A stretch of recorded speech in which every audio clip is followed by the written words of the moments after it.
So in the previous video, we learned how to convert between numbers of particles, which are usually going to be absolutely massive numbers for any type of reaction you're likely to do, and number of moles, which is our way of grouping those particles into a more kind of manageable number of things to think about. So instead of thinking about, oh, I have 6 times 10 to the 23rd molecules here, I have a mole, is just easier to deal with.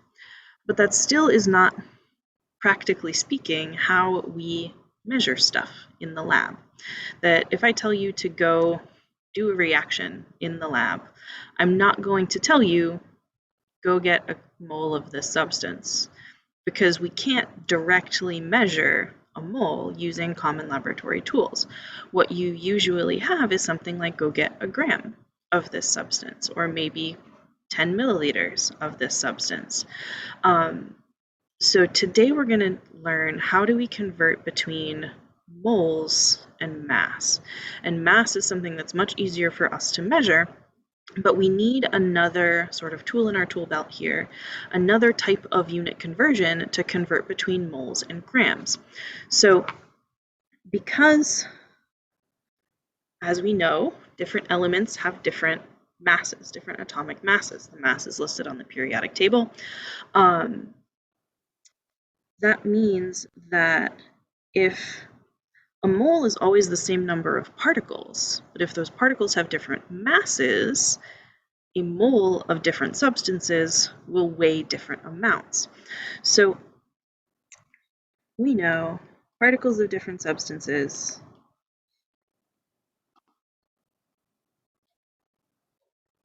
have different masses. So in order to convert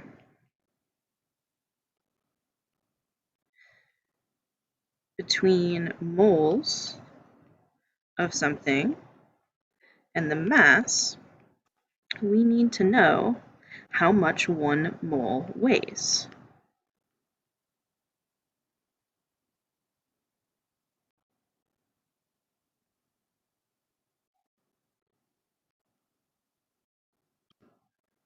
So this quantity, how much 1 mole of something weighs, is known as the molar mass, and it generally has units of grams per mole.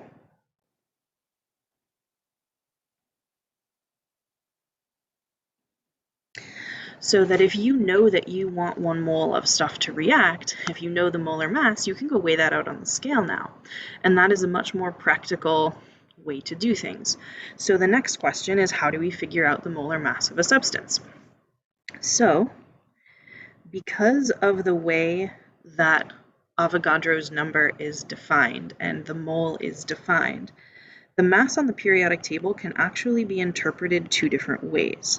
So the way that you are used to interpreting the mass on the periodic table is as the mass in atomic mass units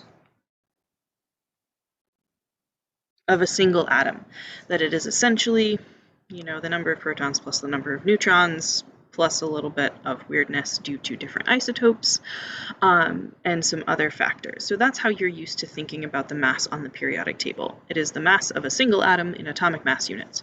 But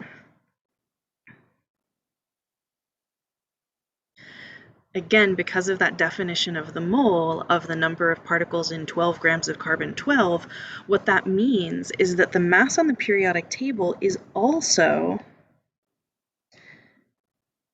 representative of the mass in grams of 1 mole of atoms, aka it is also molar mass of that element. So that is why the mole is defined the way it is because it makes those masses on the periodic table extra useful to us.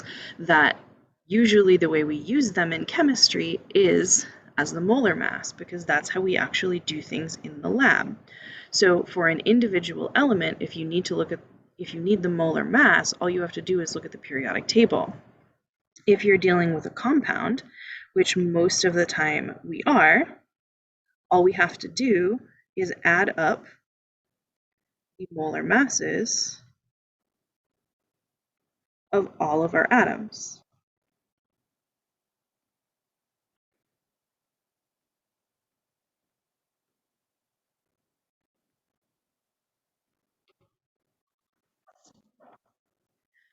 So, for instance, if we wanted to figure out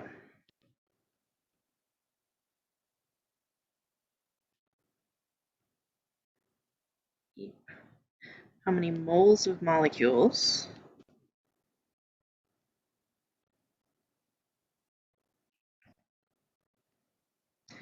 are in 100 grams of NH3.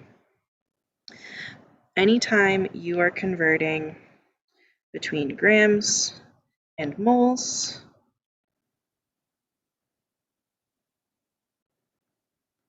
we need the molar mass of that substance in order to do that. So we're going to need to first find the molar mass of NH3. So the molar mass of NH3 is just going to be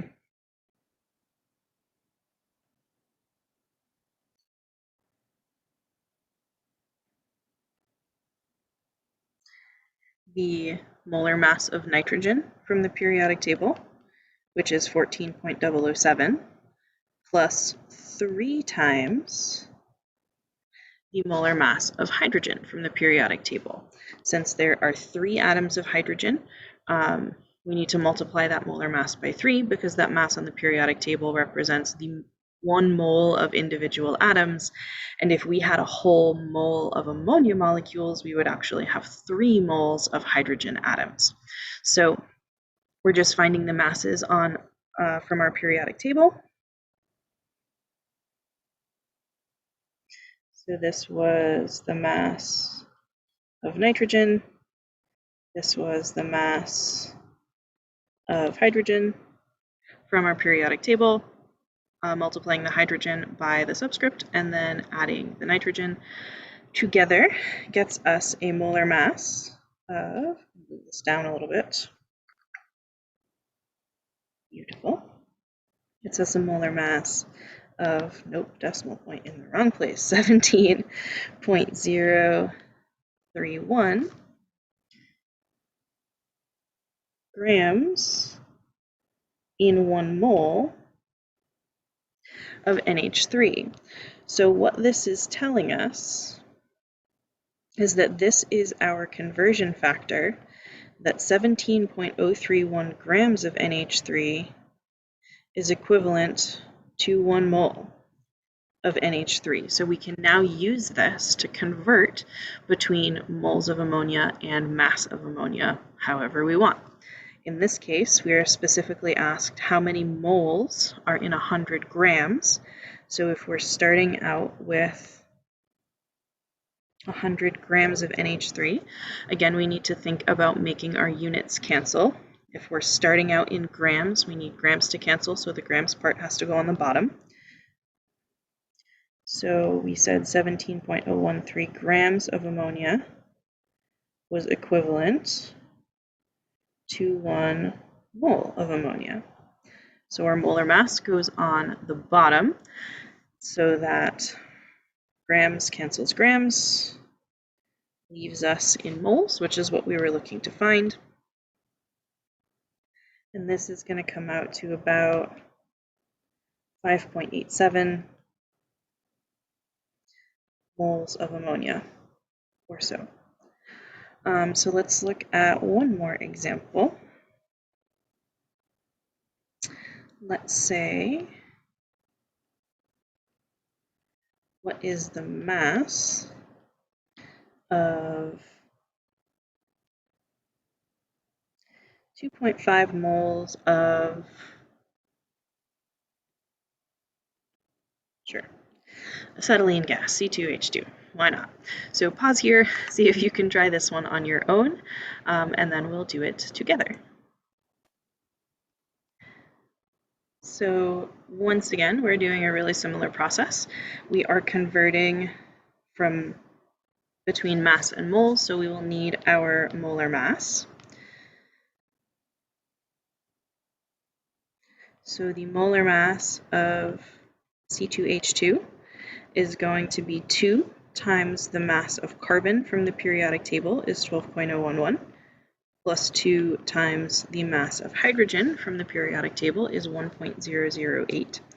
So that gets us a molar mass of 26.038 grams per mole, which again is our conversion factor, telling us that 1 mole of this substance is equivalent to 26.038 grams of this substance. And we can use that conversion factor sort of in either direction, depending on how our units need to cancel out. So in this one, we are starting with moles. We are starting with 2.5 moles of this substance, which means I need moles to go on the bottom so that that cancels out. My conversion factor, my molar mass, tells me that 1 mole of C2H2 is equivalent to 26.038 grams of C2H2. So in this case, the molar mass, the 26.038, is going on the top, since that is the unit we want to end up in. 1 mole goes on the bottom so that our units of moles cancel. And this gets us about 65 grams of acetylene. So we can use molar mass to convert either grams to moles or moles to grams. And this is something that is going to come up all the time in any chemistry course you ever take, and some other sciences as well. So this is a skill to get really, really comfortable with. It is something that you're going to need for the rest of this course, for any other science courses, or for any other chemistry courses you may take at least. And it's something that just comes up all the time because we are constantly thinking in moles when we do calculations, but when we go to do something in the lab, we really have to be able to weigh it out on the scale to convert it to grams. So really important kind of basic skill for any chemist to have.